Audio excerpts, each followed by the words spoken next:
ഇന്നിപ്പോൾ ഞായറാഴ്ച ആയതുകൊണ്ട് ഞാൻ എൻ്റെ ഒരു ഫാമിലി ഫുൾ നിങ്ങൾക്ക് പരിചയപ്പെടുത്തി തരാം. ഒരു ഫാമിലിയും മൊത്തം നിങ്ങൾക്ക് അറിയാം ഏകദേശം. ഇത് ആ ഫാമിലിയിലുള്ളത് തന്നെയാണ്.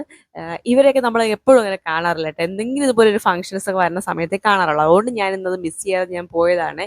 അപ്പോൾ ഇതിരിക്കുന്ന നമ്മുടെ പ്രസന്ന മാമൻ, സതീശൻ മാമൻ, ശിശുപാലൻ മാമൻ, ഈ 3 മാമന്മാരെയാണ് നമ്മുടെ ഈ ഫാമിലിയിലെ ഏറ്റവും കൂടുതൽ അടുത്തറിയാന്നുള്ളത്. പിന്നെ രജി കുഞ്ഞമ്മ, രമ കുഞ്ഞമ്മ, അങ്ങനെയുള്ള 2-3 പേരുടെ ഉണ്ട്. ഇത്ര പേരെ നമുക്കറിയാം. ഇതെല്ലാം നമ്മുടെ അമ്മയുടെ അച്ഛൻ്റെ അപ്പച്ചിമാരുടെ മക്കളാണ് കേട്ടോ. അപ്പച്ചിമാർ എല്ലാവരും ഒക്കെ മരിച്ച് ഏകദേശം എനിക്കൊന്ന് ഒരു അപ്പച്ചി മാത്രമേ ഉള്ളൂ. ഇനി ബാക്കിയുള്ള എല്ലാവരും മരിച്ചെന്നാണ് അമ്മരെ പറഞ്ഞുള്ള അറിവ് എനിക്ക്.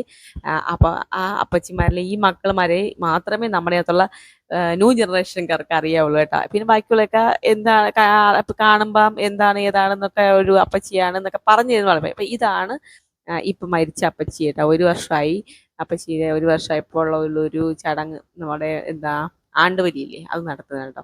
അപ്പോൾ നമ്മുടെ പ്രസന്ന മാമൻ, ഈ പുള്ളിക്കാരനെ ഞങ്ങളെല്ലാവരും കണ്ടിട്ടുണ്ടായിരിക്കും. പ്രസന്ന മാമൻ്റെ വൈഫ് എൻ്റെ വീഡിയോ എല്ലാം കാണാറുണ്ട്. മാമൻ ഞാൻ പറഞ്ഞു മാമി വീഡിയോ അറിഞ്ഞിട്ടില്ല കേട്ടോ, നമുക്ക് വീഡിയോ എടുത്ത് വെച്ചേക്കാം, ഇന്ന് വീഡിയോ കാണുമ്പോഴേ അറിയുള്ളൂ എന്നൊക്കെ പറയുമ്പോൾ. അപ്പോൾ നോക്കുമ്പോൾ അടുത്ത ആൾ ഞാൻ വീഡിയോ എടുക്കുന്നുണ്ടപ്പോഴത്തേക്ക് പെട്ടെന്ന് കൈയൊക്കെ ചുരുട്ടി നേരെ വെച്ചൊരു വെറൈറ്റി കേട്ടോ, കണ്ണിലൊരു കറുപ്പുള്ള ഒരാൾ. അങ്ങനെ ആൾ നേരെ ഇരുന്ന് വീഡിയോയ്ക്കൊക്കെ പോസ്റ്റ് ചെയ്ത് തന്നു കഴിഞ്ഞു കേട്ടോ. അത് കഴിഞ്ഞ് നോക്കുമ്പോൾ അവിടെ വീട്ടിൽ ഫ്രണ്ടിൽ തന്നെ മറ്റേ നമ്മൾ പെണംപുളി എന്നൊക്കെ പറയത്തില്ലേ, ആ പുളി കാഴ്ച ഇപ്പോൾ കേട്ടോ. ഞാൻ എത്രത്തോളം സൂം ചെയ്യാൻ പറ്റത്തോളം സൂം ചെയ്ത് കാണിച്ചു തരുന്നത് നിങ്ങൾക്ക് കാണാൻ പറ്റുമെന്ന് വിശ്വസിക്കുന്നു. അങ്ങോട്ടൊക്കെ എല്ലായിടത്തും ഇത് കാഴ്ച ഇപ്പോൾ ഉണ്ട് കേട്ടോ. അപ്പോൾ അത് കഴിഞ്ഞാൽ നമ്മുടെ ഒരു അപ്പച്ചിയുടെ മക്കളുണ്ട്, രേമ കുഞ്ഞമ്മ, രജി കുഞ്ഞമ്മ, രേണു, അങ്ങനെ രേണു കുഞ്ഞമ്മ, അങ്ങനെ കുറച്ച് ആൾക്കാർ അവരും വന്നു കേട്ടോ. അപ്പം എല്ലാവരെയും കൂടെ ഒരു ഫ്രെയിമിൽ കാണിക്കാൻ പറ്റുന്ന സാഹചര്യം ഇന്നാണ്.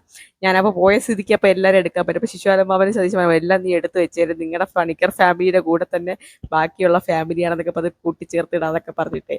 അങ്ങനെ അടുത്ത അപ്പച്ചി ഒരു അപ്പച്ചിയുണ്ട്. ആ അപ്പച്ചി കാണാൻ വേണ്ടി നമ്മൾ പോവുകയാണ്. ഈ അപ്പച്ചിയുടെ മോള് താമസിക്കുന്ന വീടാണ് ഇവിടെ. ആ മോളെ വീട്ടിൽ വെച്ചാണ് ചടങ്ങ്. ആ മോളുടെ വീട് വരുന്നത് കറക്റ്റ് നമ്മുടെ തിരുവല്ലം ഫസ്റ്റ് ടോളിൻ്റെ ഓപ്പോസിറ്റ് അകത്തായിട്ട് വരും കേട്ടോ. മെയിൻ റോഡ് സൈഡിലാണ്. ഇവിടെയാണ് പച്ചല്ലൂരും കോവളക്കത്തെ സൈഡിൽ തന്നെയാണ് എല്ലാവരും താമസിക്കുന്നത് കേട്ടോ. ഇവിടെ ഞങ്ങൾക്ക് നമ്മുടെ അച്ചാച്ചൻ്റെ അമ്മയുടെ അച്ഛൻ്റെ സ്ഥലം ഇവിടെയാണ് കേട്ടോ. അപ്പം അപ്പം ഞങ്ങളെല്ലാം കൂടെ അങ്ങോട്ട് പോകണം ആ അപ്പച്ചി കാണാം. അപ്പോൾ അതായത് നമ്മൾ റോഡ് ക്രോസ് ചെയ്ത് അപ്പുറം സൈഡിൽ പോകണം. അതിനാണ് നമ്മൾ നടന്ന് പോയിക്കൊണ്ടിരിക്കുന്നത് കേട്ടോ. പണ്ട് കൊച്ചിയിലൊക്കെ വന്നിട്ടുണ്ടെങ്കിലും നമുക്കൊന്നും ഈ വഴിയൊന്നും വലിയ പരിചയമൊന്നുമില്ല. എനിക്കൊന്നും ഒരു ഐഡിയ ഇല്ല. അപ്പോൾ ഞങ്ങൾ ഫസ്റ്റ് ടോൾ ഇതാണ്. ടോളെല്ലാം നമ്മൾ ക്രോസ് ചെയ്ത് അപ്പുറത്തെ വശത്ത് പോവുകയാണ് കേട്ടോ. അപ്പോൾ എല്ലാവരും നിൽക്കുകയാണ്. അപ്പച്ചിയുടെ മോനുണ്ടായിരുന്നു. അപ്പോൾ നമ്മൾ ഈ മെയിൻ റോഡിൽ നിന്നിട്ട് നമ്മൾ നിന്ന വീട് കാണിച്ചു തരുന്നതാണ് കേട്ടോ ഈ കണ്ടത്. അത്ര അടുത്താണ്. അപ്പോൾ ഇവരെല്ലാവരും അടുത്തടുത്ത് തന്നെയാണ് താമസം. ഞങ്ങൾ കുറച്ച് ആൾക്കാർ മാത്രമേ ഈ ദൂരോട്ടൊക്കെ പോയിട്ടുള്ളൂ. അപ്പോൾ നമ്മൾ ക്രോസ് ചെയ്ത് എല്ലാവരും കൂടെ പോയിക്കൊണ്ടിരിക്കുന്നത്. ഇപ്പോൾ രജി കുഞ്ഞമ്മയുണ്ട് ഞങ്ങളുടെ കൂടെ. അപ്പോൾ ഇതാണ് അവിടത്തേക്ക് അവസ്ഥ. മഴ പെയ്ത് കഴിഞ്ഞാൽ ഭയങ്കര വെള്ളമാണ് കേട്ടോ. അപ്പം എനിക്കൊന്ന് ഊറ്റാണ്, എത്ര ഊറ്റുള്ള സ്ഥലമാണ്. പണ്ടൊക്കെ ഇതിനേക്കാൾ ദയനീയമായിരുന്നു കേട്ടോ. ഇപ്പം റോഡൊക്കെ മിക്കതും കോൺക്രീറ്റ് ചെയ്ത്. അതുപോലെ ഇവിടങ്ങളിലുള്ളവർക്ക് ഓരോ വീടിനും മതിലൊക്കെ കെട്ടി തിരിച്ച് സേഫ്റ്റിയും കാര്യങ്ങളും അങ്ങനെയൊന്നുമില്ല കേട്ടോ. എല്ലാവരും അടുത്തടുത്താണ്. മതിൽ കെട്ടി വീടും ഉണ്ട്. എനിക്കൊന്ന് ഇപ്പോഴൊക്കെയാണ് ഈ മതിലൊക്കെ കെട്ടിയിരിക്കുന്നത്. പണ്ടൊന്നും ഇങ്ങനെയല്ല, മൊത്തത്തിലൊരു പെരിയോടെ കിടക്കുന്ന അവിടെ ഓരോരോ വീടുകൾ ഇങ്ങനെ അടുത്തടുത്ത് വീടുകളാണ് കേട്ടോ. അപ്പം ഞങ്ങൾക്ക് നല്ല രസമാണ്, നല്ലൊരു ഇതാണ് കേട്ടോ. അവരുടെ കണ്ട ഇങ്ങനെ അകത്തൂടെ കയറി പോയി അടുത്ത് ചെല്ലുന്നത് ഈ വീടിൻ്റെ മുറ്റത്തായിരിക്കും. ആ മുറ്റത്ത് തന്നെ സഹോദരങ്ങളുണ്ടെങ്കിൽ അവരൊക്കെ വീട് വെച്ച് അങ്ങനെ താമസിക്കും.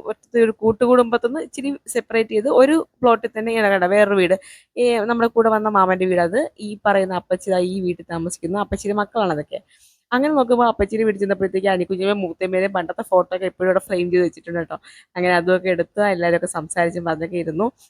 അപ്പോൾ ഈ അപ്പച്ചിയുടെ മക്കളൊക്കെയാണ് കേട്ടോ ഇതൊക്കെ.